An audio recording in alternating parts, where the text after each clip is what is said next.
एक ऐसा गांव जहां कई शैतानों ने कब्जा कर रखा था। जब एक दिन यह महिला कुछ अजीब बर्ताव कर रही थी, तब गांव वाले इसे पकड़कर एक पंडित के पास ले जाते हैं। जब पंडित जी उसे देखते हैं तो बताते हैं कि इसके ऊपर एक बुरी आत्मा का साया है। तभी एक आदमी कहता है कि इसके ऊपर कोई आत्मा नहीं है, इसे घर का काम न करना पड़े, इसीलिए नाटक कर रही है। तब पंडित जी उसे सच्चाई दिखाने के लिए अपना हाथ पकड़ने को कहते हैं। तभी उसे वह आत्मा दिखाई देती है, जिससे वह काफी भयभीत हो जाता है। उसके बाद पंडित जी अपने तंत्र मंत्र की सहायता से उसके अंदर की बुरी आत्मा को बाहर निकालने के लिए एक मरे हुए कबूतर को चक्र के बीच में रख देते हैं। इसके बाद वह आत्मा महिला के शरीर से निकलकर उस कबूतर के अंदर चली जाती है। फिर पंडित जी इस आत्मा को एक पिंजरे में कैद कर देते हैं और इसे एक लड़के को देते हैं, जो इसे वहां ले जाने के लिए कहते हैं जहां इन्होंने सभी बुरी आत्माओं को कैद कर रखा होता है। फिर लड़का इस पिंजरे को लेकर उस स्थान पर जाता है जहां पर पहले से ही काफी आत्माएं इस पेड़ पर लटकी होती हैं। फिर लड़का इस आत्मा को भी वहां पर लटकाकर चला आता है। जब उसकी माँ पंडित जी से पूछती है कि आखिर आप मेरे बेटे को ही क्यों ये सब करने के लिए कहते हैं, तो पंडित जी बताते हैं कि आपके बेटे के ऊपर भगवान की असीम कृपा है, इसलिए कोई भी आत्मा इसका कुछ भी नहीं बिगाड़ सकती। इसलिए मैंने उसे चुना है जो इस गांव को बुरी आत्माओं से बचा सकता है। इंदु की कुंडली में बुरी शक्तियों को आकर्षित करने का अद्भुत योग होता है,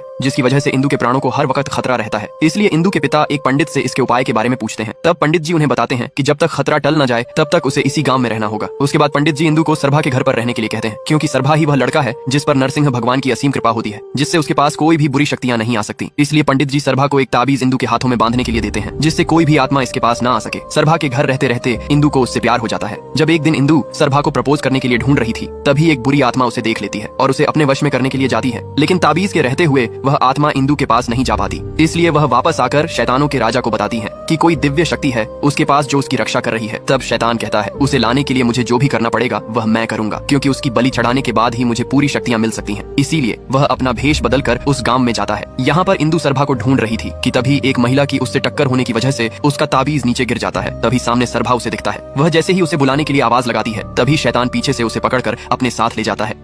सरभा भी इंदु को बचाने के लिए उसके पीछे जाता है और दोनों में काफी लड़ाई होने के बाद सरभा इंदु को बचा लेता है। तभी गांव वाले भी वहां आ जाते हैं। जब सरभा की माँ सरभा को आवाज लगती है तो शैतान उसकी माँ को देखकर उसे पहचान जाता है और कहता है कि तुम अभी भी जिंदा हो तो मेरे बाबा भी जरूर जिंदा होंगे, मैं उनका पता लगाकर तुम सभी को एक एक करके मार डालूंगा। ये कहकर शैतान अपने बाबा को ढूंढने के लिए जाता है, जहाँ उसके बाबा को इस पेड़ पर एक उल्लू बनाकर कैद कर रखा था। पर जैसे ही शैतान उसके पास जाता, वैसे ही उस पर लगा सुरक्षा कवच शैतान को रोक लेता है, क्योंकि इस पेड़ को एक ऐसी दिव्य शक्ति से बांधा गया था जहाँ कोई भी दुष्ट शक्ति उसमें प्रवेश नहीं कर सकती थी। दरअसल कुछ साल पहले सरभा माँ अपने बच्चे को इस जंगल में जन्म देती है, लेकिन तभी एक बुरी आत्मा का साया आकर इसके अंदर चला जाता है, जो उसे अपने वश में करके बच्चे को मारने की कोशिश करता है। लेकिन माँ के अंदर की आत्मा अभी भी उस शैतान से लड़ रही थी, इसीलिए वो अपने बच्चे को बचाने के लिए खुद के हाथों को बांध लेती है। तभी उस रास्ते से कुछ पंडित गुजर रहे थे, जिन्हें देखकर वो उनसे मदद मांगती है। तब एक पंडित ने रुककर उसकी मदद करने का फैसला किया और उस पंडित ने अपने मंत्र की मदद से उस शैतान को एक उल्लू बनाकर इस पेड़ पर कैद कर दिया, जो इसी शैतान के बाबा थे, जिससे महिला और उसके बच्चे की जान बच गई। यह सब कहानी उसकी माँ सरभा को बता रही थी। इधर इस शैतान ने एक बुरी आत्मा को बुलाया और उसे इंदु के शरीर पर कब्जा करके अपने बाबा की आत्मा को आजाद कराने को कहा, जिसके बाद वो आत्मा उस गांव में जाकर इंदु की शरीर पर कब्जा कर लेती है। तब इंदु तुरंत अपनी सहेली को डराकर वहां से भगा देती है, जिसके बाद इंदु के सामने सरभा के मामा आते हैं और इंदु उनकी बाइक पर बैठकर जाने लगी। लेकिन जैसे ही उसने मिरर में इंदु की शक्ल देखी, उनकी हालत खराब होने लगी। तब इंदु ने उनकी गर्दन को पकड़कर बाइक से नीचे फेंक दिया, जिससे सरभा के मामा की वहीं पर मौत हो जाती है। अब अगले दिन इंदु सरभा को उस पेड़ के पास जाने के लिए कहती है जहाँ शैतान के बाबा की आत्मा लटकी हुई थी। सरभा इंदु को वहाँ ले जाने के लिए मना करता है, लेकिन इंदु अपनी अंगूठी खो जाने का बहाना बनाकर उसे मना लेती है। फिर दोनों वहाँ जाते हैं। तभी इंदु ने जानबूझकर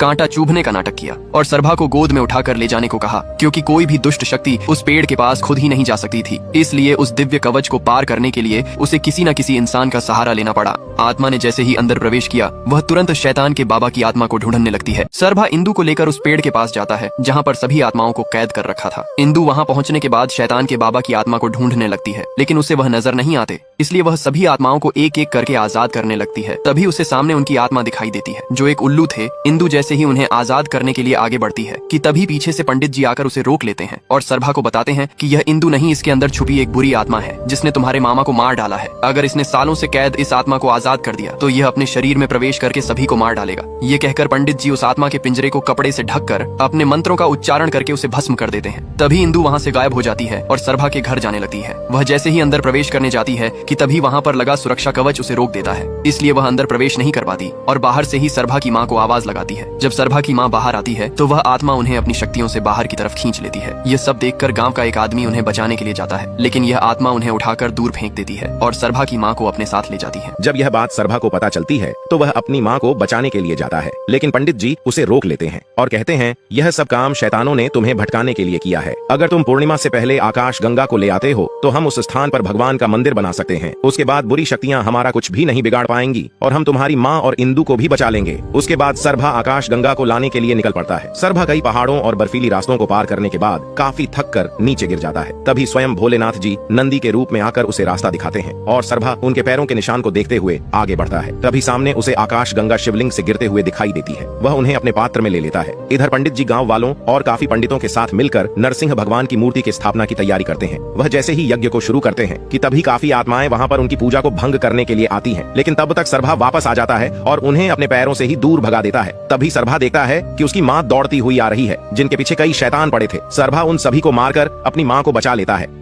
जब सरभा अपनी माँ को आकाश गंगा देता है भगवान का अभिषेक करने के लिए, तब पंडित जी मंत्रों का उच्चारण करने लगते हैं। तो सरभा की माँ आकाश गंगा को भगवान के ऊपर न चढ़ाकर जमीन पर गिरा देती है, क्योंकि यह सरभा की माँ नहीं बल्कि वह शैतान है जो उसकी माँ का रूप लेकर आया था। उसके बाद शैतान भगवान की प्रतिमा को दूर फेंक देता है। वह इस पवित्र स्थल पर इंदु की बलि चढ़ाकर शैतानों का राज्य स्थापित करने को कहता है। जब सरभा उसे रोकने के लिए जाता है तब शैतान सरभा को भी मारकर दूर फेंक देता है। सरभा की माँ उसे उठने को कहती है, लेकिन सरभा नहीं उठा। तभी उसे बगल में नरसिंह भगवान की मूर्ति दिखाई देती है। वह उनसे कहती है कि उस शैतान के हाथों मरने से अच्छा मैं अपने खून से ही आपका अभिषेक करती हूँ और आपको स्थापित करती हूँ। यह कहकर सरभा की माँ अपने सर को भगवान की मूर्ति पर पटकने लगती है और बेहोश होकर नीचे गिर जाती है। इधर शैतान इंदु की बलि चढ़ाने जा ही रहा होता है कि तभी बगल में पड़े आकाश गंगा के पात्र को अपने पैरों से दूर फेंक देता है, परंतु उसमें पड़ा हुआ एक बूंद आकाश गंगा नरसिंह भगवान की मूर्ति पर गिर जाता है, जिससे भगवान सरभा के शरीर में प्रकट होते हैं और अपने रुद्र रूप में आकर सभी शैतानों को एक एक करके मार देते हैं। फिर भी इनका क्रोध शांत नहीं होता, तो सभी गाँव वाले और पंडित जी मिलकर इनको शांत करने की आरती करते हैं और इनका क्रोध धीरे धीरे शांत हो जाता है। फिर यह लोग उनका मंदिर बनाकर उनकी पूजा करने लगते हैं।